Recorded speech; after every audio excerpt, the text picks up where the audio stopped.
बोल शंकर भगवान की जय। छठा अध्याय, राजा इक्ष्वाकु का अपने पुत्र पर क्रोध करना। सुखदेव जी बोले, हे परीक्षित, अम्बरीश के वंश में इक्ष्वाकु नाम का राजा बड़ा प्रतापी हुआ। वो एक दिन अपने बड़े बेटे ससात से बोला कि तुम वन में जाकर अहेर मार लाओ तो मैं पितरों का श्राद्ध करूं। राजकुमार ने वन में खरगोश मारकर भूख लगने से थोड़ा मांस उसका खा लिया, शेष मांस अपने बाप के पास ले आया। जब राजा श्राद्ध करने के लिए बैठे तब वशिष्ठ ऋषिश्वर अपने योग बल से जानकर बोले, हे राजन, इसमें से थोड़ा मांस तेरे पुत्र ने खा लिया है, इसलिए ये मांस श्राद्ध करने योग्य नहीं रहा। ये वचन सुनते ही राजा ने ससात को अपने नगर से बाहर निकाल दिया। वह वन में जाज्वल्य ऋषिश्वर की कुटी पर जाकर हरि भजन करने लगा। कुछ काल बीतने पर राजा इक्ष्वाकु मर गए तो वशिष्ठ ऋषिश्वर ने ससात को वंश से लाकर राजगद्दी पर बैठा दिया।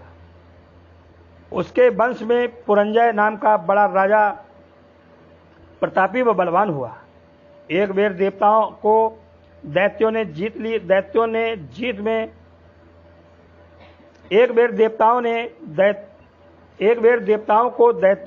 युद्ध में जीत लिया और इंद्र ने जाकर ब्रह्मा से अपने विजय का उपाय पूछा। तब ब्रह्मा जी बोले, हे इंद्र, तुम मृत्युलोक से राजा पुरंजय को अपनी सहायता के लिए बुलाओ तो तुम्हारी विजय होगी। ये वचन सुनते ही इंद्र ने राजा पुरंजय के पास जाकर विनय किया कि आपको हमारा सहायक होकर दैत्यों से लड़ना चाहिए।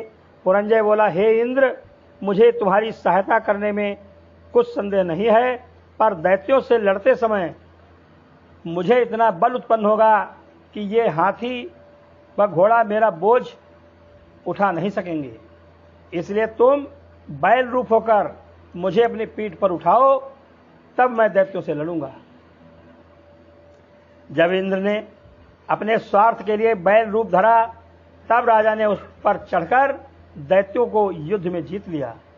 जब राजा की सहायता से इंद्र ने अपना राज्य पाया, तब पुरंजय फिर मृत्युलोक में आकर अपना राज्य करने लगा। उसके वंश में शाश्वत नाम का राजा महाप्रतापी हुआ। उसने सावस्तीपुरी बसाई। उसका पोता राजा कुवलयाश्व ऐसा बलवान उत्पन्न हुआ जिसने उतंग ऋषिश्वर की सहायता करके धुंध नामक दैत्य को मार डाला। उस दैत्य के मुख से ऐसी ज्वाला निकली कि उससे 21,000 पुत्र राजा कुवलयाश्व के भस्म हो गए। दृढ़हास आज 3 बेटे उसके बचे। दृढ़हास का पुत्र निकुंभ हुआ। उसके वंश में युवनाश नाम का राजा ऐसा प्रतापी व बलवान हुआ जिसके अधीन 7 द्वीपों के राजा रहते थे, पर वह संतान न होने से सदा उदास रहता था। एक दिन राजा ने ऋषिश्वरों से विनय किया कि महाराज, आप लोग कोई ऐसा उपाय करें जिसमें मेरे पुत्र हो। ऋषिश्वरों ने पुत्र होने के लिए राजा से यज्ञ कराकर पानी का एक कलसा मंत्र पढ़कर यज्ञशाला में इस इच्छा से रखा कि प्रातःकाल रानी को ये जल पिलावेंगे तो उसके पुत्र होगा।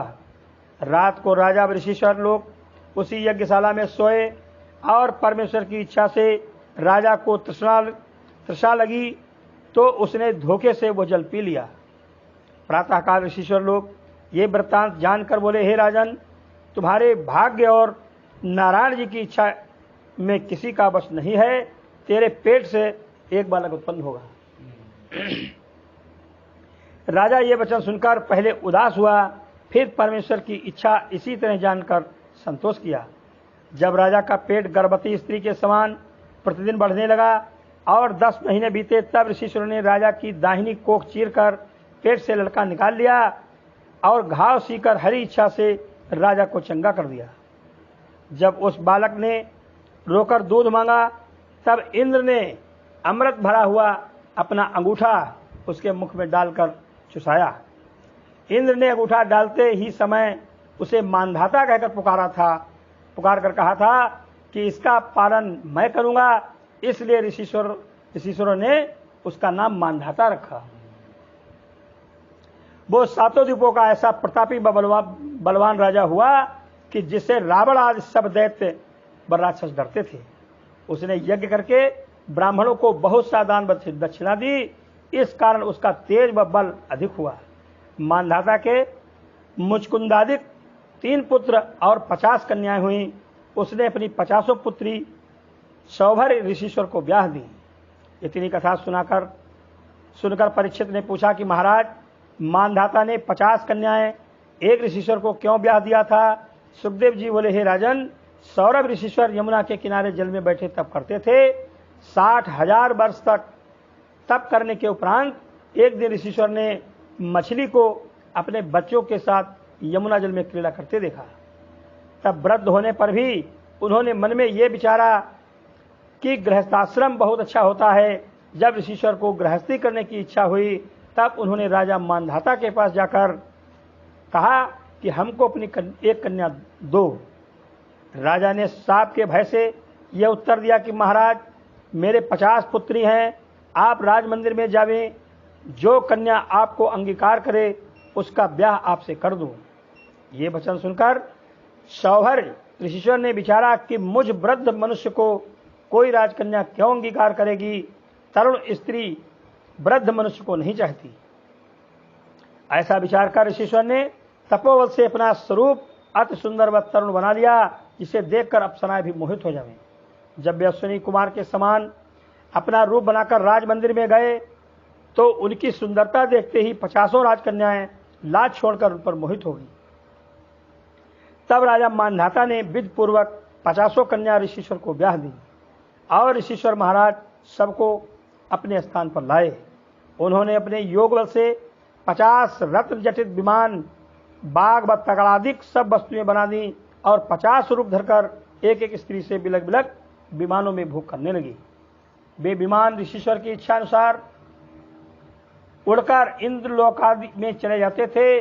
उन विमानों की शोभा देखकर देवता, देवकन्या और मानधाता आदि ईर्ष्या संयुक्त उनकी बड़ाई करते थे। इसी तरह सुख व विलास करते हुए 50,000 पुत्र हुए और उनका इतना वंश बढ़ा कि जिसकी कुछ गिनती नहीं हो सकती। उन्होंने बहुत दिन संसारी सुख भोग करके एक दिन मन में विचारा कि इतने दिन हमने सुख भोगा, तिस पर भी मन नहीं भरा। मैंने अज्ञान से हरि भजन व स्मरण छोड़ दिया और संसारी माया में फंसकर नष्ट हुआ। कदाचित इसी तरह माया जाल में फंसा हुआ मर गया तो मेरा परलोक बिगड़ जाएगा, इसलिए फिर परमेश्वर का तप व भजन करना चाहिए। ऐसा विचार कर सौभर ऋषिश्वर ने अपना मन संसारी माया से विरक्त कर लिया और 50 स्त्रियों समेत वन में जाकर तप करने लगे। फिर योगाभ्यास के साथ अपना तन त्याग दिया और 50 स्त्रियां उनके संग सती होकर पति समेत सत्यलोक को चली गई। बोल शंकर भगवान की जय। 7वां अध्याय राजा त्रिशंकु की कथा। सुखदेव जी बोले, हे परीक्षित, मानधाता के मरने के उपरांत अम्बरीश नाम का बड़ा बेटा उसकी गद्दी पर बैठा। उसके वंश में हारित नाम ऐसा प्रतापी राजा हुआ जिसने नागों की सहायता करके गंधर्वों को मारा था। नागों ने बड़े हर्ष से अपनी बहन उसको ब्याह कर ये वरदान दिया कि जो लोग तुम्हारे नाम का स्मरण करेंगे उनको कोई सर्प दुख न देगा।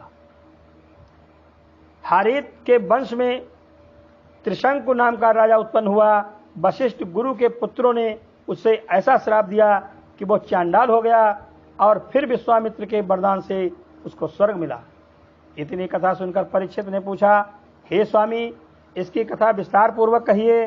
सुखदेव जी बोले, हे परीक्षित, त्रिशंकु राजा एक दिन वशिष्ठ गुरु से बोला कि आप मुझे कोई ऐसा यज्ञ करावें कि जिसमें इसी शरीर से मैं स्वर्ग को चला जाऊं। यह सुनकर वशिष्ठ जी ने कहा कि हमको ऐसा यज्ञ कराना नहीं आता।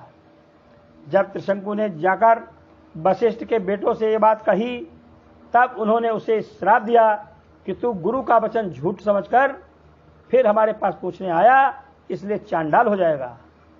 त्रिशंकु जब रात को सोकर प्रातः समय उठा तो उसका शरीर काला हो गया, कपड़े गीले हो गए, नीले हो गए, इसलिए लोगों ने उसका छूना बंद कर दिया। तब वो घबराकर विश्वामित्र की ऋषिश्वर की शरण में जाकर बोला कि महाराज, गुरु के बेटों ने मुझे श्राप देकर चांडाल बना दिया। मेरी इच्छा स्वर्ग में जाने की थी, सो पूरी नहीं हुई, इसलिए आपकी शरण में आया हूं। जिस प्रकार मेरी कामना पूरी हो वैसा कीजिए। ये वचन सुनते ही विश्वामित्र ने हंसकर कहा कि हे राजन, श्राप देने से तेरा स्वरूप जो चांडाल के समान हो गया है वो किसी तरह बदल नहीं सकता, पर मैं तुझको इसी रूप से स्वर्ग में पहुंचा दूंगा। ऐसा कहकर विश्वामित्र ने संपूर्ण पृथ्वी के ऋषिश्वरों को अपने यहां बुलाया, किंतु वशिष्ठ गुरु के 100 पुत्र नहीं आए। इसलिए विश्वामित्र ने उन लोगों को श्राप देकर डोम बना दिया। फिर राजा त्रिशंकु से यज्ञ कराया। जब उसमें किसी देवता ने आहुति नहीं ली, तब विश्वामित्र ने क्रोधित होकर अपने कमंडल के पानी से त्रिशंकु को स्नान करा के कहा कि तू मेरे तपोबल से स्वर्ग में चला जा। सो वो चांडाल होने पर भी विश्वामित्र के योग बल से स्वर्ग को चढ़ गया और इंद्रासन पर जाकर थोड़ी देर बैठा। जब इंद्र ने देखा कि चांडाल मनुष्य इंद्रासन पर बैठा है, तब एक लात मारकर उसको गिरा दिया। देवताओं ने त्रिशंकु से कहा कि तू चांडाल है, इसलिए सिर नीचे पैर ऊपर करके गिर। चांडाल का ठिकाना स्वर्ग में नहीं है। गिरते समय त्रिशंकु ने चिल्लाकर पुकारा, हे विश्वामित्र महाराज, मुझे इंद्र ने लात मारकर इंद्रासन से गिरा दिया, मेरी सहायता कीजिए। ये वचन सुनते ही विश्वामित्र ने त्रिशंकु से कहा कि तू उसी जगह रहे। जब ऋषिश्वर की आज्ञा से वो उसी स्थान पर ठहर गया और विश्वामित्र अपने योग बल के से उसके रहने के लिए नवीन स्वर्ग तैयार करके दूसरे देवता बनाने लगे, तब देवताओं ने घबराकर विश्वामित्र की शरण में जाकर विनय किया।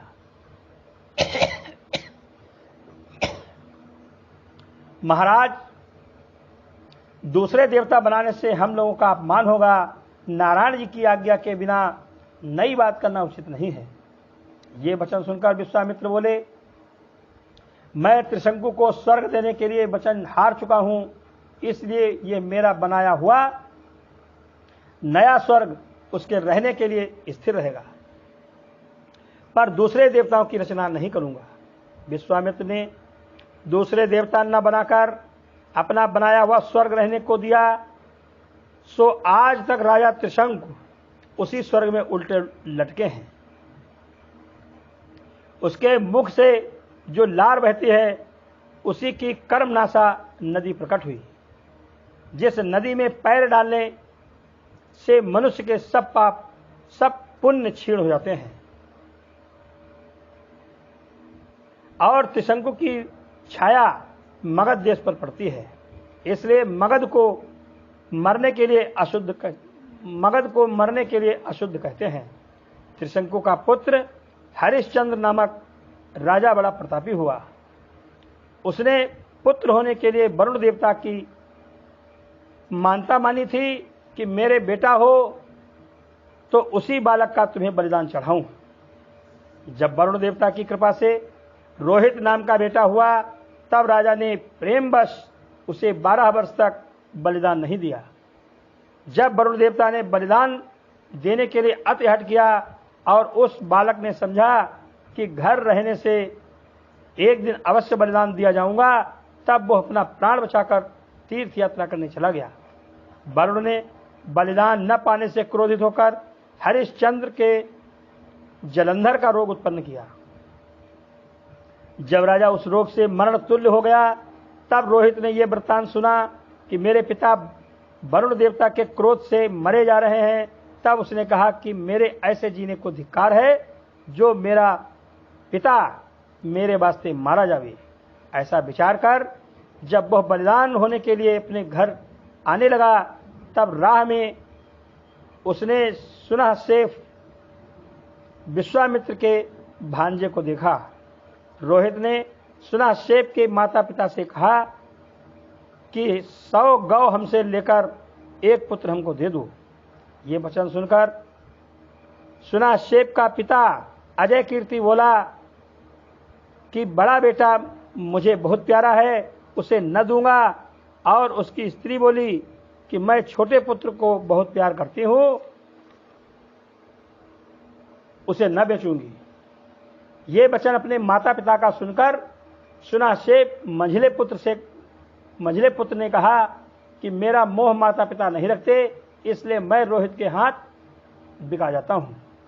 जब ये वचन सुनकर अजय कीर्ति और उसकी स्त्री चुप हो रही, तब रोहित ने 100 गौ विधि पूर्वक उन्हें देकर सुनासेप को मोल ले लिया और उसे अपने बदले वरुण देवता का बलिदान देने के लिए साथ लेकर घर को चला। राह में विश्वामित्र ऋषिश्वर मिले। उन्होंने अपने भांजे को देखकर अपने योग बल से जाना कि यह बलिदान होने के लिए जाता है। तब उसे वेद की ऋचा बतलाकर कहा कि तू इसे नित्य पढ़ाकर तेरी मृत्यु नहीं होगी। ऋषिश्वर की आज्ञा से उसने वह ऋचा पढ़ना आरंभ किया। जब राजकुमार सुनासेप को साथ लिए हुए राज मंदिर पर पहुंचा, तब हरिश्चंद्र अपने बेटे को देखकर अति प्रसन्न हुआ और उसने विश्वामित्रादिक ऋषिश्वरों को बुलाकर वरुण देवता का बलिदान देने के लिए यज्ञ आरंभ किया। उसने मन में विचारा कि राजकुमार के बदले सुनासेप को बलिदान देकर रोहित को बचा लूंगा और वरुण देवता अपना बलिदान लेकर मुझे भी आराम कर देंगे।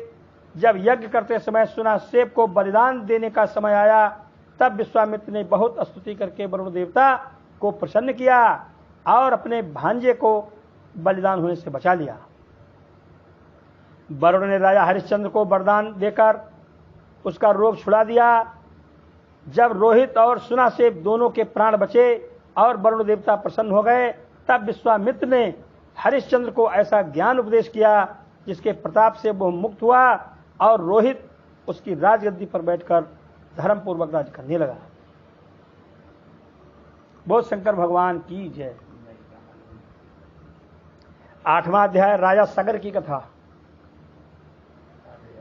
सुखदेव जी ने कहा, हे परीक्षित, रोहित के वंश में राजा चंपक हुआ, जिसने चंपापुरी बसाई, और चंपक के वंश में आहुक नाम का राजा बड़ा प्रतापी हुआ।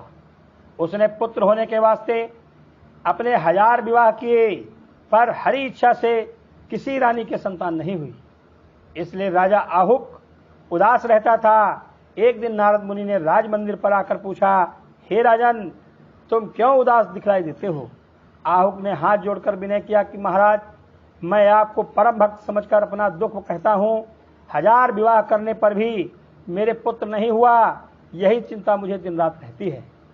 ये वचन सुनते ही नारद जी ने दयालु होकर आम का एक फल जो हाथ में लिए थे राजा को देकर कहा कि जिस रानी को चाहो ये आम खिला दो, परमेश्वर की दया से बालक होगा। राजा ने वो फल लेकर अपनी बड़ी स्त्री को, जिसकी उस दिन वारी थी, खिला दिया। रानी के उसी दिन गर्भ रह गया, पर बालक उत्पन्न नहीं हुआ था कि उन्हीं दिनों में दूसरे राजाओं ने राजा आहुक को युद्ध में जीतकर उसका राज्य अपने अधीन कर लिया। तब वह अपनी रानियों समेत भागकर वन में चला गया और ऋषिश्वरों के स्थान के निकट झोपड़ी बनाकर रहने लगा। राजा बड़ी रानी के गर्भवती होने से उस पर अति प्रीत रखता था। 8 पहर उसी के पास रहता था। इसलिए दूसरी रानियां सौतिया डाह में से आपस में कहने लगी कि देखो, अभी बड़ी रानी के पुत्र उत्पन्न नहीं हुआ, इस पर भी राजा रात दिन उसी के पास रहते हैं, हमारी ओर आंख उठाकर भी कभी नहीं देखते। बालक होने पर न मालूम हम लोगों की क्या दशा होगी, इसलिए रानी को विष दे देना चाहिए, जिसमें वो पेट के बालक समेत मर जावे। जब उन्होंने ये सम्मति करके किसी वस्तु में विष मिलाकर गर्भवती रानी को खिला दिया और वह विष की ज्वाला से व्याकुल हुई, तब उसने अबरब ऋषिश्वर के पास, जो उसी जगह रहते थे, जाकर विनय किया कि महाराज, मैं तुम्हारी शरण में आई हूं, मेरे प्राण बचाइए। ये दीन वचन सुनकर ऋषिश्वर बोले, हे रानी, तू मत डर, परमेश्वर की कृपा से नहीं मरेगी, और जो बालक तेरे पेट में है वो भी जीता बचकर विष समेत उत्पन्न होगा। यह आशीर्वाद सुनकर रानी अति प्रसन्न हुई और ऋषिश्वर की दया व हरि इच्छा से विष ने अपना बल नहीं किया। गर्भ भी ज्यों का त्यों बना रहा। जब कुछ काल बीते, राजा आहुक अल्प मृत्यु से मर गया और उसकी सब स्त्रियां सती होने लगी। तब अबरप ऋषिश्वर ने गर्भवती रानी से कहा कि तू मत सती हो, तुझसे एक बालक बड़ा बलवान व तेजस्वी उत्पन्न होकर चक्रवर्ती राज्य करेगा। यह सुनकर वह रानी नहीं सती हुई और सब रानियां राजा के साथ जलकर सत्यलोक को चली गईं। गर्भवती रानी उसी जगह कुटी बनाकर रही। 10वें महीने उसके एक बालक अति सुंदर व तेजस्वी उत्पन्न हुआ और उस बालक के साथ वो विष भी पेट से निकला। संस्कृत में विष को गर कहते हैं, इसलिए अबरप ऋषिश्वर ने उस बालक का नाम सगर रखा।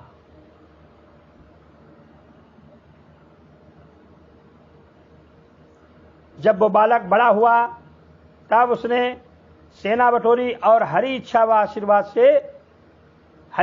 व ऋषिश्वर के आशीर्वाद से दूसरे राजाओं को जीतकर अपने पिता की राजगद्दी छीन ली और राज सिंहासन पर बैठकर धर्म के साथ प्रजा का पालन करने लगा। राजा सगर ऐसा प्रतापी हुआ कि ताल जंग और बब आदि मलेच्छ राजाओं को अपनी भुजाओं के बल से युद्ध में जीतकर मार डाला। 7 द्वीपों के राजाओं को अपने अधीन करके 2 विवाह किए। बड़ी रानी केशिनी से असमंजस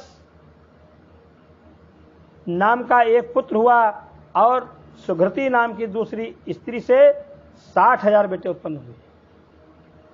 असमंजस के अंशुमान नाम का एक पुत्र बड़ा प्रतापी व अति सुंदर बालक हुआ। असमंजस पूर्व जन्म का योगी था, इस कारण प्रजा को दुख देना आरंभ किया। इसलिए राजा सगर ने प्रजा के कहने से असमंजस को वनवास दे दिया और अपने पोते अंशुमान को, जो धर्मात्मा था, पास रखा। कुछ दिनों के उपरांत राजा सगर ने 100 अश्वमेध यज्ञ करने का विचार करके 99 यज्ञ अच्छी तरह संपूर्ण किया। जब 100वां यज्ञ आरंभ करके शास्त्रानुसार श्यामकर्ण घोड़ा छोड़ा और 60,000 बेटों को उसकी रक्षा करने के वास्ते संग कर दिया, तब इंद्र ने मन में विचारा कि मनुष्य 100 यज्ञ करने से इंद्र होता है। सो राजा सगर 100वां यज्ञ संपूर्ण करके मेरा इंद्रासन छीन लेगा। मुझे ऐसी सामर्थ्य नहीं है जो राजा से सम्मुख लड़कर श्यामकर्ण घोड़ा छीन लाऊं और उसका यज्ञ विध्वंस करूं। इसलिए छल करके श्यामकर्ण घोड़ा लेना चाहिए।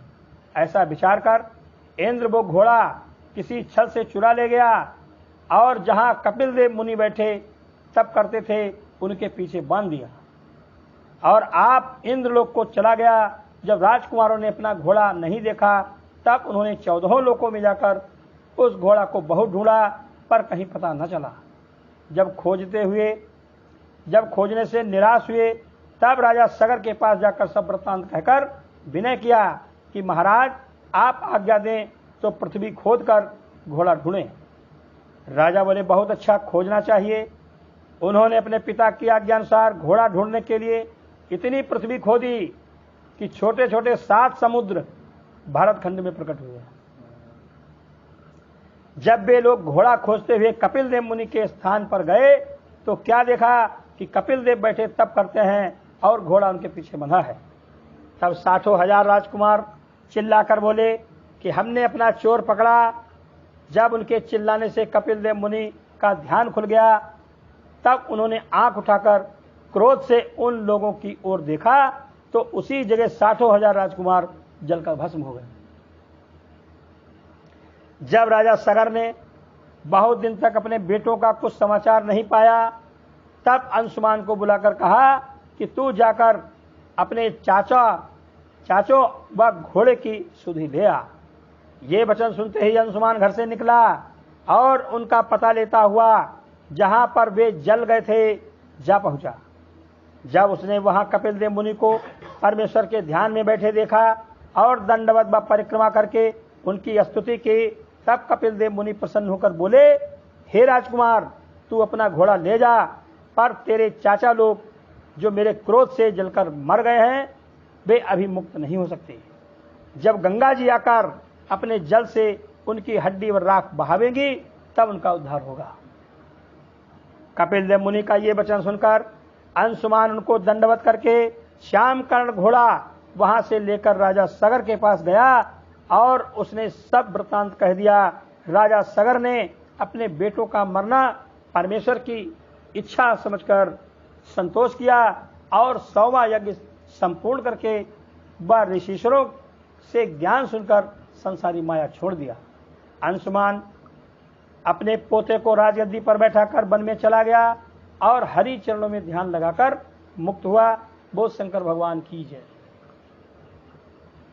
9वां अध्याय मृत्युलोक में गंगा जी के आने की कथा। सुखदेव जी बोले, हे राजन, अंशुमान ने कुछ दिनों तक धर्म के साथ प्रजा का पालन करके दिलीप नामक अपने बेटे को राजगद्दी दे दी और आप वन में जाकर गंगा जी को लाने के लिए तप करते करते मर गया। पर गंगा जी प्रसन्न नहीं हुई। कुछ दिनों के उपरांत राजा दिलीप भी गंगा जी को लाने के वास्ते तप करने लगा और उसी इच्छा में उसने भी अपना तन त्याग दिया, पर गंगा जी ने दर्शन नहीं दिया। राजा दिलीप का बेटा भगीरथ उस समय बालक था। जब उसने खेलते समय अपने साथी बालकों के मुख से सुना कि मेरे बाप दादा गंगा जी को लाने के वास्ते तप करते करते मर गए, जिस पर भी वो नहीं आई, तब भगीरथ ने कहा कि प्रथम मैं गंगा जी को लाकर पीछे राजगद्दी पर बैठूंगा। ये बात मन में ठान कर वो भी मन में चला गया और प्रेम पूर्वक हरि चरणों का ध्यान करने लगा। तब गंगा जी ने प्रसन्न होकर स्त्री रूप से भगीरथ को दर्शन दिया और कहा कि तू क्या चाहता है। भगीरथ ने गंगा जी को देखकर दंडवत परिक्रमा वास्तुति करके हाथ जोड़कर विनय किया, हे माता, मेरे पुरखा लोग कपिल देव मुनि के श्राप से जलकर राख हो गए हैं। इस वास्ते चाहता हूं कि तुम मृत्यु लोक में चलकर उस राख को अपनी लहर से बहाओ, तब वे लोग कृतार्थ होंगे। ये बात सुनकर गंगा जी बोली, हे राजकुमार, मुझे पृथ्वी पर आने में 2 बातों का संदेह है।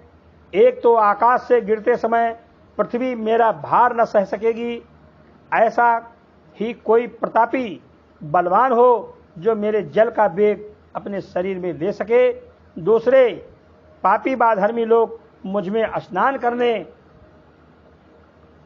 से मुक्ति पाकर वैकुंठ जावेंगे, उनके पाप का अंश मुझे पहुंचेगा।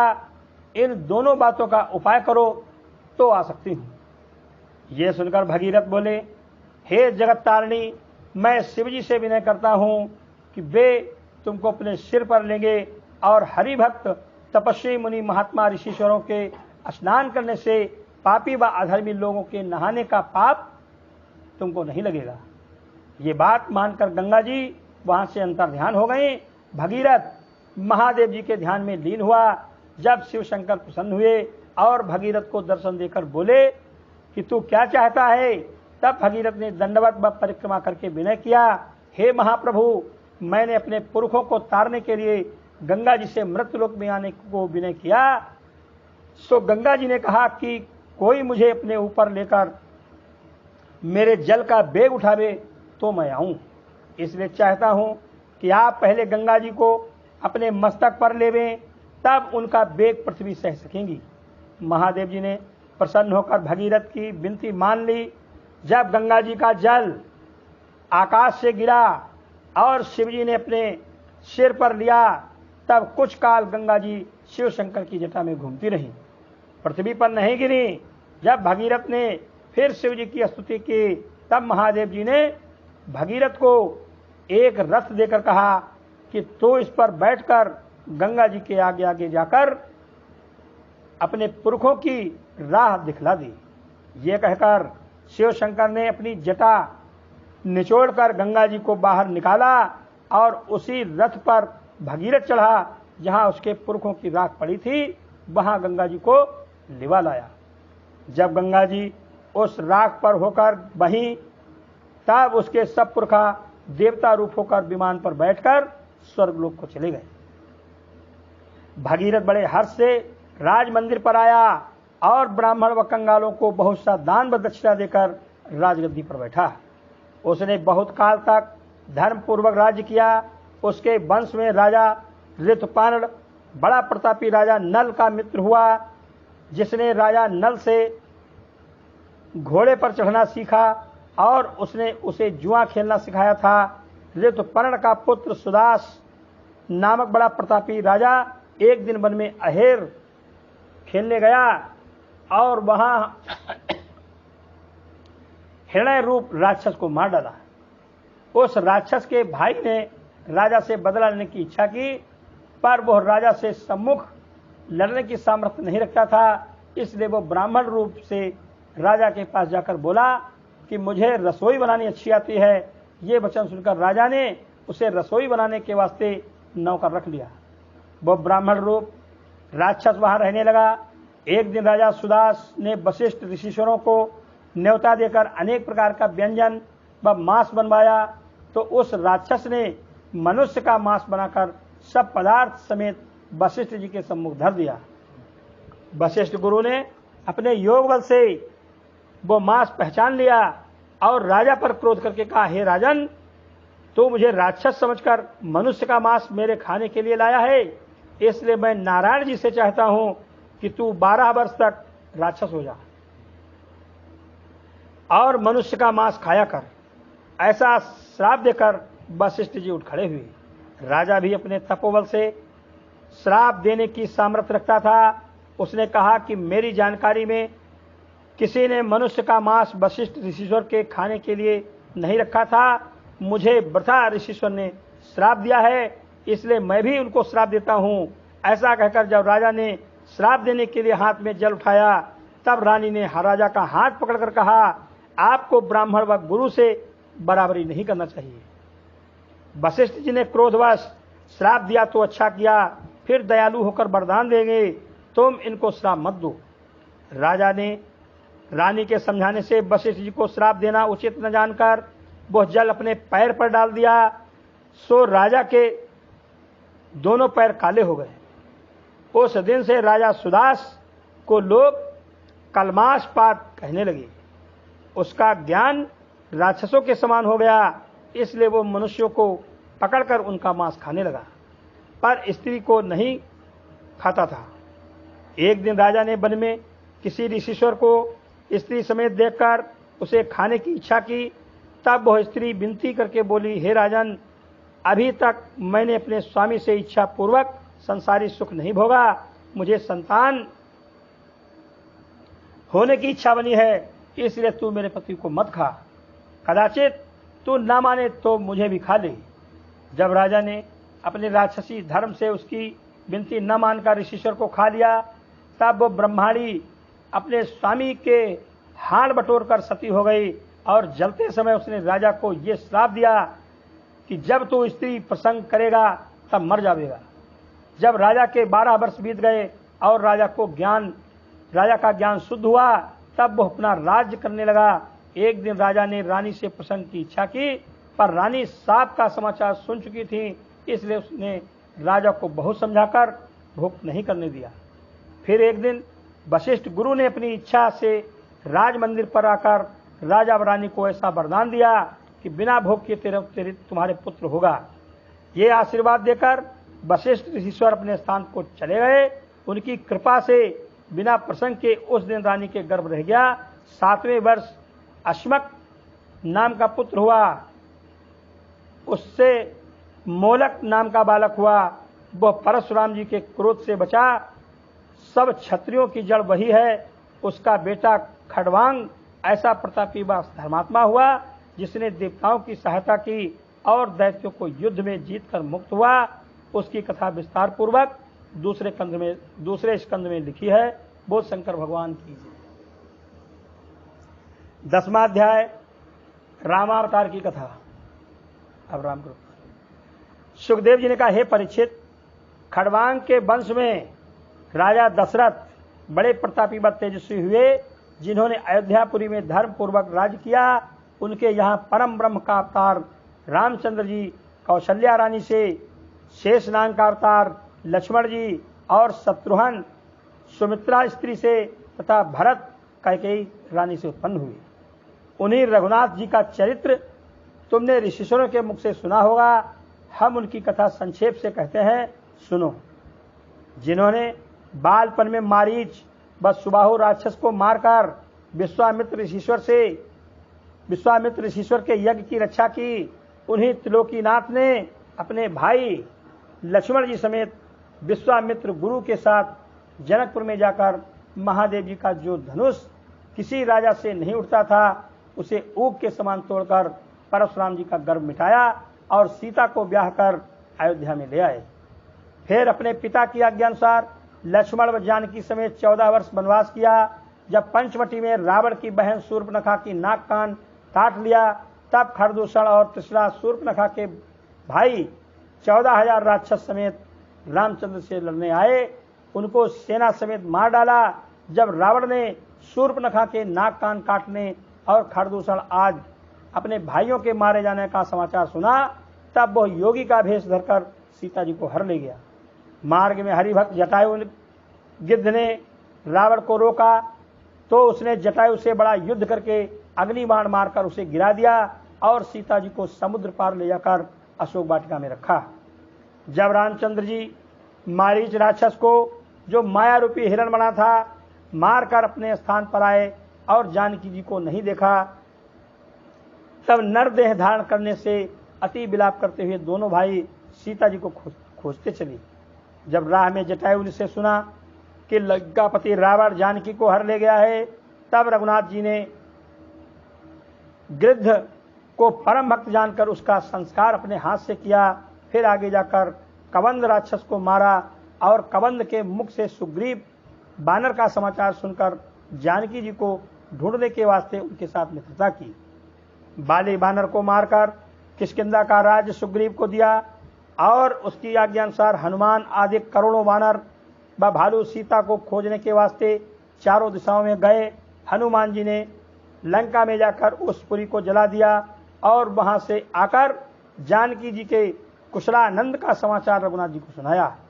तब रामचंद्र जी ने भालू व बानरों की बड़ी भारी सेना साथ लेकर लंका पर चढ़ाई की और समुद्र के किनारे पहुंचकर नल व नील बानरों से उसमें सेतु बंधाया। जब रावण के भाई विभीषण ने वहां आकर रघुनाथ जी का दर्शन किया, तब रामचंद्र जी ने उसी जगह लंका के राज्य का तिलक विभीषण को लगाया। उसी पुल की राह सेना समेत पार उतरकर लंका को घेर लिया। लक्ष्मण जी, सुग्रीव, हनुमान, अंगद, नल, नील और जामवंत भालुवाद सेनापतियों को साथ लेकर राक्षसों से युद्ध करके उन्हें मार डाला। कुंभकर्ण और इंद्रजीत जब मारा गया, तब रावण ने आप चढ़ाई करके रामचंद्र जी से बड़ा युद्ध किया। रघुनाथ जी ने अग्निबाण रावण के हृदय में मारकर उसे मुक्त पद दिया। जब विभीषण रामचंद्र की आज्ञा से रावण का दाह कर्मादिक कर चुका, तब उसे रघुनाथ जी ने लंका का राज्य दिया। विभीषण राज सिंहासन पर बैठा। वो सीता जी को जड़ाऊ सुखपाल पर बैठाकर रामचंद्र जी के पास ले चला। उस समय भालू बानरों की ये इच्छा हुई कि हम लोग जानकी जी का दर्शन करके नेत्रों को सफल करते तो अच्छा होता। रघुनाथ जी अंतर्यामी ने विभीषण को आज्ञा दी कि जानकी जी से कह दो कि पैदल हमारे पास आवे।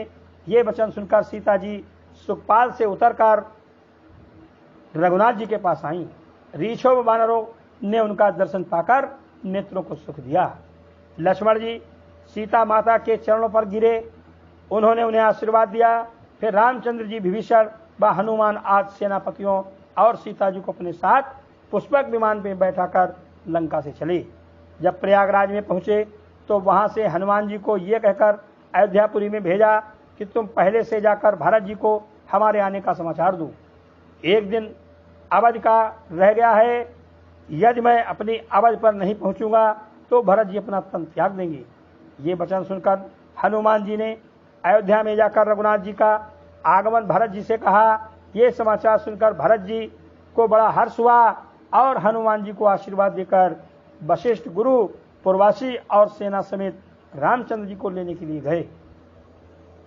रघुनाथ जी पहले गुरु वशिष्ठ के चरणों पर गिरे, फिर उठकर भरत जी व शत्रुघ्न को अपने गले लगाया और वहां से अयोध्यावासी व अपने साथियों को अनेक वाहनों पर बैठाकर अयोध्यापुरी में पहुंचे।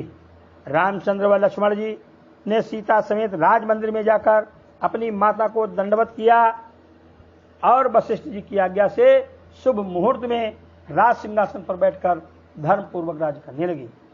उस समय त्रेता युग था, पर रामचंद्र जी के धर्म व प्रताप से उनका राज्य सतयुग के समान हो गया। बोल शंकर भगवान की जय। 11वां अध्याय, सीता जी को वाल्मीकि जी के स्थान पर भेजने की कथा। सुखदेव जी बोले, हे परीक्षित, रामचंद्र जी ने राजगद्दी पर बैठकर संसारी जीवों को धर्म मार्ग दिखलाने के वास्ते अनेक यज्ञ किए और सब द्रव्य व राज्यादिक ब्राह्मणों व ऋषिश्वरों को संकल्प कर दिया। तब नारद जी आदि ऋषिश्वरों व ब्राह्मणों ने उनको आशीर्वाद देकर कहा, महाराज, आप त्रिलोकीनाथ हैं। अपने स्वरूप का दर्शन जो हम लोगों को दिया है उसी में हम लोग मगन हैं। ये राज्य लेकर क्या करेंगे? हम लोगों को केवल गौदान चाहिए जिससे अग्निहोत्र आदि किया जा सके। रघुनाथ जी ने ब्राह्मणों को गौ आदि विधि पूर्वक दान देकर अपना देश ब्राह्मणों से फिर ले लिया और राज्य करने लगे। 7 द्वीपों के राजा और सब देवता व दैत्यादिक उनकी आज्ञा मानते थे। प्रजा आनंद पूर्वक हरि भजन में लीन रहती थी। एक दिन रात्रि को रघुनाथ जी भेष बदलकर अपनी कीर्ति की परीक्षा लेने के वास्ते अयोध्यापुरी में निकले। सो एक धोबी ने अपनी स्त्री से लड़ते हुए ये कहा कि तू मुझसे बिना पूछे एक रात्रि कहीं बाहर रहकर आई है, इसलिए तू अब मेरे घर रहने योग्य नहीं है। तुझे अपने यहाँ न रखूंगा, जहाँ तेरी इच्छा हो वहाँ चली जा। मैं राजा रामचंद्र जी नहीं हूँ जो उनकी स्त्री सीता वर्ष दिन तक रावण के यहाँ रही और फिर उन्हें अपने घर में लाकर रख लिया। रामचंद्र जी यह लोक निंदा अपने कान से सुनकर राज मंदिर पर आए और उसी चिंता में रात्रि भर निद्रा नहीं आई। प्रातःकाल शत्रुघ्न से कहा कि सीता को वन में ले जाकर छोड़ आओ। शत्रुघ्न ये वचन सुनकर व्याकुल हो गए। उन्होंने उनकी आज्ञा न मानी। तब यही बात रघुनाथ जी ने भरत से कही। जब उन्होंने भी त्रिलोकीनाथ का ये वचन न माना, तब रामचंद्र जी ने लक्ष्मण को बुलाकर कहा कि तुम हमारी आज्ञा मानकर सीता जी से कहो कि तुमने ऋषिश्वरों की स्त्रियों व गंगा जी की पूजा करने के वास्ते मानता मानी थी, सो चलकर उनकी पूजा करना चाहिए। जब वो तुम्हारे साथ जावें तब तुम उनको वाल्मीकि ऋषिश्वर के स्थान के निकट छोड़कर चले आओ। जानकी जी को घर में रखने से प्रजा लोग मेरी निंदा करते हैं। हमारा कहना न मानोगे तो मैं मर जाऊंगा। जब लक्ष्मण जी ने ऐसा वचन सुना और उत्तर देना उचित न जाना, तब सीता जी से जाकर कहा कि तुम हमारे साथ चलकर गंगा जी व ऋषि पत्नियों की पूजा जो मानता मानी थी कराओ। ये वचन सुनकर सीता जी अति प्रसन्न हुई और अनेक प्रकार के भूषण व वस्त्र ऋषि पत्नियों के वास्ते लेकर लक्ष्मण जी के साथ रथ पर चली। उस समय बहुत अपशकुन हुए, पर जगन माता ने कुछ विचार नहीं किया। जब लक्ष्मण जी गंगा पार उतरे और वाल्मीकि ऋषिश्वर के स्थान के निकट पहुंचकर रुदन करने लगे, तब जानकी जी ने पूछा, हे लक्ष्मण, तुम्हारे भाई अच्छी तरह हैं, तुम क्यों रोते हो? ये वचन सुनकर लक्ष्मण जी ने अति व्याकुल होकर सब वृत्तांत कह दिया और हाथ जोड़कर विनय किया कि हे माता, मैं तुमको यहाँ वन में छोड़ने आया हूँ। ये बात सुनते ही जगन माता अचेत होकर गिर पड़ी और अति विलाप करके लक्ष्मण जी से बोली, बहुत अच्छा, जो आज्ञा रघुनाथ जी की हो सो तुम करो। मेरी ओर से रामचंद्र जी को हाथ जोड़कर कह देना कि मुझसे जो अपराध हुआ हो क्षमा करें, क्योंकि मैं अनेक जन्म की उनकी दासी हूँ। लक्ष्मण जी गर्भवती जानकी माता को रोते हुए वाल्मीकि ऋषिश्वर के स्थान पर छोड़कर चले आए। ऋषिश्वर ने उनको अपनी कन्या के समान रखा। कुछ दिन बीतने पर सीता जी के लवकुश 2 बालक अति सुंदर, तेजस्वी, प्रतापी और बलवान उत्पन्न हुए। जब अश्वमेध यज्ञ करते समय रघुनाथ जी ने फिर लक्ष्मण को सीता के बुलाने के वास्ते भेजा, तब जानकी जी ने लवकुश दोनों पुत्रों को लक्ष्मण जी को सौंप दिया और अयोध्यापुरी में जाकर उसी जगह पृथ्वी में समा गई। ये देखकर रघुनाथ जी ने बड़ा विलाप किया। सीता को त्यागने के उपरांत रामचंद्र जी ब्रह्मचर्य रहकर यज्ञ आदि किया करते थे। 11,000 वर्ष तक उन्होंने अयोध्यापुरी का राज्य भोग कर प्रजा को बड़ा सुख दिया। लक्ष्मण भरत शत्रुघ्न के चित्रकेतु सुबाहु आदि 2 पुत्र उत्पन्न हुए। रघुनाथ जी ने उत्तर का देश भरत जी को, पश्चिम का देश शत्रुघ्न जी को और पूर्व का देश लक्ष्मण जी को बांट दिया। अयोध्यावासी सब स्त्री पुरुष रघुनाथ जी का दर्शन पाकर जैसा प्रसन्न रहते थे, वैसा सुख इंद्रपुरी में किसी को नहीं मिलता। उनके राज्य में पशु पक्षी आज कोई जीव दुखी नहीं था। इस तरह धर्म पूर्वक अयोध्यापुरी का राज्य किया और अंत समय अपने पुत्र को अयोध्यापुरी का राज्य कर वैकुंठ को पधारी। अयोध्यावासी सब जीवों को उसी शरीर से विमान पर बैठाकर अपने साथ ले गए। उन रामचंद्र जी का नाम लेने से करोड़ों जीव भवसागर पार उतर जाते हैं। उनकी विस्तार पूर्वक कथा रामायण में लिखी है। रामचंद्र जी के निकट समुद्र में सेतु बांधना और रावण आदि राक्षसों का वध करना कुछ कठिन नहीं था। वे अपनी भ्रकुटी फेरने से एक क्षण में 14 लोगों का नाश कर सकते थे, पर ये सब लीला व चरित्र संसारी जीवों को केवल गृहस्थाश्रम मार्ग दिखलाने के वास्ते किया था। देखो, जब ऐसे ईश्वर को गृहस्थी करने में स्त्री के कारण दुख हुआ, तो संसार में स्त्री व गृहस्थी से सबको दुख प्राप्त होगा। बोल शंकर भगवान की जय। 12वां अध्याय कुश के वंश की कथा। सुखदेव जी बोले, हे परीक्षित, राजा कुश के वंश में अतिथि, पुंडरीक, सुदास आदि कई पीढ़ी के उपरांत मरु नामक राजा बड़ा प्रतापी हुआ। वो मरु आज तक उत्तर दिशा में कलाप ग्राम में बैठा हुआ तप करता है। कलयुग के अंत में फिर सूर्यवंशी धर्मात्मा राजा उससे उत्पन्न होकर अपना वंश चलावेंगे। उसी मरु के वंश में बृहदबल नाम का राजा बड़ा प्रतापी हुआ, जिसको तुम्हारे दादा भीमसेन ने महाभारत में मारा था। राजा इक्ष्वाक के कुल में इतने राजा बड़े प्रतापी हो चुके हैं, जो उनके वंश में आगे होंगे उनके नाम सुनो। बृहदबल के वंश में सहदेव और सुमंत आदि कई राजा प्रतापी होंगे और बहुत पीढ़ी तक उनका राज्य संसार में स्थिर रहेगा। हे राजन, कलयुग में भी सूर्यवंशियों का राज्य होगा और उनका कुल उत्तम रहेगा। बोल शंकर भगवान की जय। वशिष्ठ ऋषिश्वर का श्राप। वशिष्ठ ऋषिश्वर का राजा निम्न को श्राप देना। सुखदेव जी बोले, हे परीक्षित, इक्ष्वाक के बेटे राजा निम्न ने एक समय अपने गुरु वशिष्ठ ऋषिश्वर से यज्ञ कराने के लिए कहा। तब वशिष्ठ जी बोले, राजा इंद्र के यहाँ से हमें ज्ञान यज्ञ कराने का न्योता आया है। पहले वहां यज्ञ कराऊं, पीछे तुम्हारा यज्ञ करा दूंगा। जब ऐसा कहकर वशिष्ठ ऋषिश्वर इंद्रपुरी में यज्ञ कराने चले गए, तब राजा निम्न ने विचारा कि जीने का एक क्षण भी भरोसा नहीं रहता। कदाचित वशिष्ठ जी के लौटने तक मेरा ये तन छूट जावे तो यह इच्छा बाकी रह जाएगी। ऐसा विचार कर राजा ने गौतम जी को पुरोहित बनाकर यज्ञ करना आरंभ किया।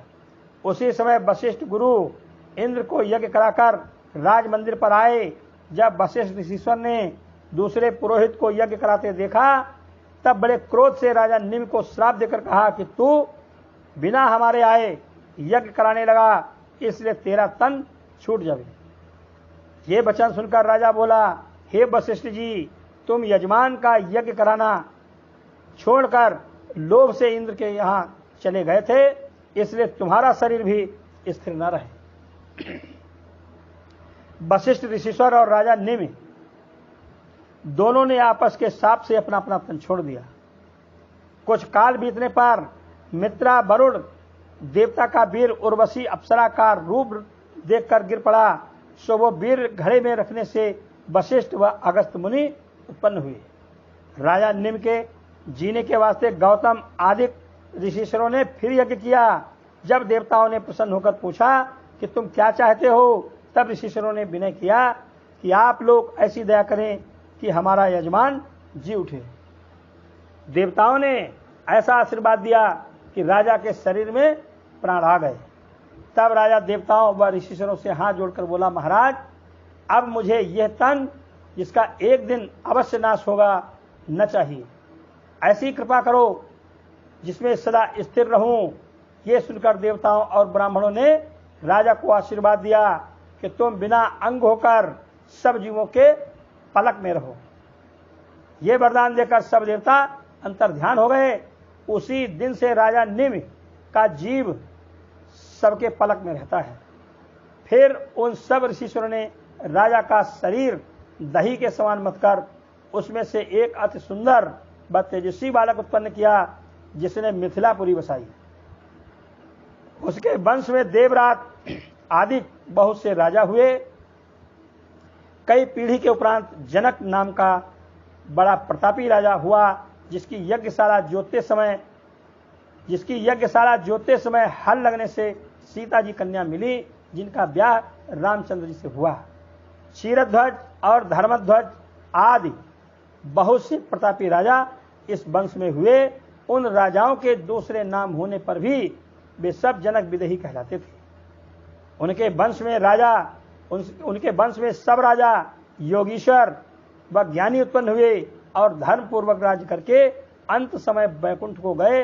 ये सूर्यवंशी राजाओं की कथा हमने तुमको सुनाई। बोल शंकर भगवान की जय।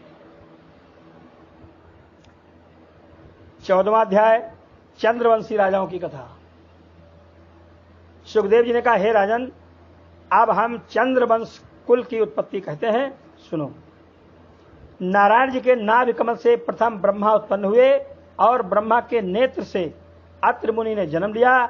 उनसे चंद्रमा उत्पन्न हुए, जो ब्राह्मण, तारागण, औषध और वृक्षादि के राजा हुए। उन्होंने बृहस्पति जी को गुरु बनाकर राजसूय यज्ञ आरंभ किया। उस यज्ञ में बृहस्पति जी की स्त्री तारा को, जो अति सुंदरी थी, छल करके छीन लिया। जब तारा के लिए दैत्यों ने चंद्रमा की ओर और देवताओं ने बृहस्पति की ओर सहायक होकर आपस में महायुद्ध किया, तब ब्रह्मा की आज्ञा अनुसार चंद्रमा ने बृहस्पति की स्त्री दे दी। चंद्रमा के वीर से तारा के गर्भ रह गया। जब बृहस्पति के क्रोध करने से तारा ने अपना लड़का गर्भ से गिरा दिया, तब उस बालक का रूप देखकर बृहस्पति ने चाहा कि ये बालक हम ले लें, और चंद्रमा ने ये इच्छा की कि ये मैं लूं। जब उस बालक के लिए फिर बृहस्पति और चंद्रमा में झगड़ा होने लगा, तब ब्रह्मा ने तारा से पूछा कि ये बालक किसके वीर से है। तारा ने चंद्रमा का बताया, इसलिए ब्रह्मा की आज्ञा से वह पुत्र चंद्रमा ने पाकर उसका नाम बुध रखा। तब बुध के इला नाम की स्त्री से पुरुरवा नामक बेटा बड़ा प्रतापी, तेजस्वी और सुंदर उत्पन्न हुआ। राजा पुरुरवा के यश, बल और धर्म की बड़ाई उर्वशी अप्सरा ने इंद्र की सभा में सुनी थी। जब एक दिन उर्वशी अप्सरा मित्रा वरुण के तप करने के स्थान पर जा निकली और उसका रूप देखकर मित्रा वरुण का वीर गिर पड़ा, तब मित्रा वरुण ने श्राप दिया कि तूने हमारे स्थान पर आकर मेरे तप में भंग किया है, इसलिए तू मृत्यु लोक में जाकर रह। जब वो अप्सरा उस श्राप से भूलोक में आई, तब वह राजा पुरुरवा के पास रहना विचार कर उसके बाग में गई और एक जड़ाऊ हिंडोला वृक्ष में लटकाकर झूलने लगी और 2 गंधर्वों को भेड़ा बनाकर अपने साथ रखा था। जब राजा माली से उसका समाचार पाकर बाग में आया, तब उर्वशी अप्सरा का रूप देखकर उस पर मोहित हुआ। राजा ने हट करके उर्वशी को अपने पास रहने के लिए कहा। वो महासुंदरी बोली, हे राजन, तुम 3 बात की प्रतिज्ञा करो तो मैं तुम्हारे पास रहूं। राजा बोले, जो तुम कहो सो करूं। उर्वशी बोली, एक तो मेरे दोनों भेड़े कभी दुख न पावे, दूसरे नित्य नवीन घृत भोजन को देना, तीसरे कभी अपनी इंद्रिय नंगे होकर मत दिखलाना। जब इन 3 बातों से कुछ विपरीत होगा तब मैं तेरे यहां से चली जाऊंगी। राजा ने 3 बातें मानकर उसको अपने पास रखा और 8 पहर उसके पास रहकर भोग करने लगा। 6 पुत्र राजा के उर्वशी से उत्पन्न हुए और उर्वशी अप्सरा मित्रा वरुण के श्राप से मृत्युलोक में राजा के पास रहने लगी। जब देवताओं का मन उर्वशी अप्सरा के नाच का देखने को चाहा, तब राजा इंद्र ने गंधर्वों को आज्ञा दी कि किसी तरह उर्वशी को यहाँ लाना चाहिए। जब गंधर्वों ने जाकर उर्वशी से कहा कि तुझे इंद्र ने याद किया है, तेरे बिना इंद्र की सभा शोभा नहीं होती, ये वचन सुनकर उर्वशी बड़े हर्ष से चलने को तैयार हुई। तब गंधर्वों ने उर्वशी की आज्ञा अनुसार अपनी माया से नया घृत बदलकर पुराना घृत उर्वशी को खिला दिया और रात को गंधर्व लोग उर्वशी के दोनों भेड़े चुराकर आकाश में ले उड़े। उस समय उर्वशी ने राजा पुरुरवा को, जो उसके पास सोया था, जगा कर कहा कि मेरे दोनों भेड़े कोई चुरा लिया जाता है, तुम जल्दी से छीन लाओ। तुम भी अपने को सूरवीर समझते हो, तुमसे तो स्त्री बलि होती है। ये वचन सुनकर राजा घबराकर भेड़ों के पीछे नंगा दौड़ा। तब उर्वशी ने उसको नंगे देखकर कहा, हे राजन, मेरा तेरा यही प्रण था कि जब मैं तुझे नंगा देखूंगी या मेरे दोनों भेड़े दुख पावेंगे या जिस दिन मुझे नया घृत खाने को नहीं मिलेगा, तब मैं तेरे पास नहीं रहूंगी। सो आज तीनों बातें विपरीत हुई, इसलिए अब मैं तेरे पास नहीं रह सकती। ऐसा कहती हुई बिजली के समान चमक कर वहां से उड़ गई। गंधर्वों ने उसे इंद्रलोक में पहुंचा दिया। राजा पुरुरवा उसके चले जाने से अति व्याकुल होकर वन में और पहाड़ में पर उसे ढूंढने निकला। पैदल चलने व कांटे चुभने से ऐसा दुखी हुआ कि उसको अपने तन की सुधि नहीं रही। इस तरह राजा उसके विरह में व्याकुल होकर चारों ओर फिरता था। सो एक दिन फिरता हुआ कुरुक्षेत्र में जाकर शेमल वृक्ष के नीचे खड़ा हुआ। उसी जगह उर्वशी अप्सरा भी बहुत सखी अपने साथ लिए हुए सरस्वती कुंड में स्नान करती थी। कोई उन्हें नहीं देख सकता था, पर अप्सराएं देव दृष्टि से सबको देखती थीं। उस समय तिलोत्तमा नाम सखी ने उर्वशी से पूछा कि तुम मृत्युलोक में आकर किस पुरुष के पास रहती थीं? उसको मैं भी देखना चाहती हूँ। उर्वशी ने राजा पुरुरवा को दिखाकर कहा कि मैं इसी के पास रहती थी। तिलोत्तमा राजा को देखकर बोली कि तुम्हारे विरह में ये बहुत व्याकुल और मलिन दिखलाई देता है। एक बेर तुम अपना रूप इसे दिखला दो तो इसकी व्याकुलता और मलिनता दूर हो जाए। ये बात तिलोत्तमा से सुनकर उर्वशी ने अपना रूप राजा के सामने प्रकट किया। उसे देखते ही राजा पुरुरवा का चित्त ठिकाने होकर उसका रूप इस तरह बदल गया जिस तरह मुर्दे के तन में प्राण आ जावे। राजा ने उर्वशी के सामने बहुत रोकर कहा, हे प्राण प्यारी, तू मुझे क्यों छोड़कर चली गई? तेरे विरह से मेरी ये दशा हो गई है, खाना पीना राजपाट सब छूट गया। ये वचन सुनकर उर्वशी बोली, हे राजन, तुम पुरुष होकर अपनी इंद्रियों के ऐसे बस हो गए कि मेरी विनती करते हो, तुम अपनी इंद्रियों को वश में करो। जो मनुष्य अपनी इंद्रियों को अधीन नहीं रखता वो माया रूपी स्त्री के मोह में फंसकर नष्ट होता है। वही दशा तुम्हारी हुई। मैं स्त्री किसी पर मोहित न होकर सिवा अपने सुख के दूसरे का प्रेम नहीं रखती। जब तक कोई पुरुष मेरे पास रहता है तब तक उसकी प्रीति करती हूँ। कदाचित मैं 1000 वर्ष तक एक पुरुष के पास रहकर जब दूसरे पुरुष के निकट जाऊं तब फिर मुझे पहले पुरुष से कुछ प्रीति नहीं रहती। क्षण भर में उसे भूलकर उसका प्राण लेने में भी मुझे कुछ दुख नहीं होता। मैं ज्ञान उपदेश किसी का कुछ न मानकर अपने मनमाना काम करती हूँ। इसी तरह सब स्त्रियों का स्वभाव समझना चाहिए। राजा उर्वशी पर ऐसा मोहित था, इतना समझाने पर भी उसे कुछ ज्ञान प्राप्त नहीं हुआ। जब राजा ने उर्वशी से भोग करने की इच्छा की तब वो दया करके बोली, हे राजन, जब वर्ष दिन उपरांत दूसरे वर्ष का पहला दिन लगेगा तब तेरे पास आकर रहूंगी। ऐसा कहकर उर्वशी वहां से लोप हो गई। जब उर्वशी के मिलने और 1 वर्ष की अवधि करने से राजा का चित्त समाधान हो गया तब वह राज मंदिर पर आया और अवधि का दिन गिनने लगा। जब वो अप्सरा अपने वचन के प्रमाण आई तो एक रात राजा के पास रहकर प्रातः समय इंद्रलोक को चली गई। तब पुरुरवा उसका पांव पकड़कर रोने लगा। उस समय उर्वशी बोली, हे राजन, मैं यहाँ नहीं रह सकती। तुझे मेरी चाह अंतःकरण से हो तो मैं एक मंत्र बताती हूँ। वो मंत्र जप कर गंधर्वों की तपस्या करो। जब वे प्रसन्न होकर तुझे यज्ञ करने की आज्ञा दें तब तू उस यज्ञ करने से गंधर्व लोक में आकर मुझे पावेगा। तब मैं तेरे साथ आनंद पूर्वक रहूंगी। ये कहकर उर्वशी वेद की 2 ऋचा राजा को बतलाकर इंद्रपुरी को चली गई। राजा वही मंत्र जप कर गंधर्वों का तप करने लगा। जब गंधर्वों ने प्रसन्न होकर राजा को दर्शन दिया और अग्नि के समान एक बटलोही उसे देकर यज्ञ करने का उपाय बतलाकर वहां से अंतर्ध्यान हो गए, तब राजा ने उनकी आज्ञा अनुसार वो बटलोही वन में ले जाकर गाड़ दी। जब उस बटलोही में से एक वृक्ष पीपल और समी का मिलकर उगा और राजा ने वे दोनों लकड़ी रगड़कर उसमें से आग निकालकर यज्ञ किया, तब राजा को इतना बल हुआ कि वो गंधर्व लोक में जा बसा।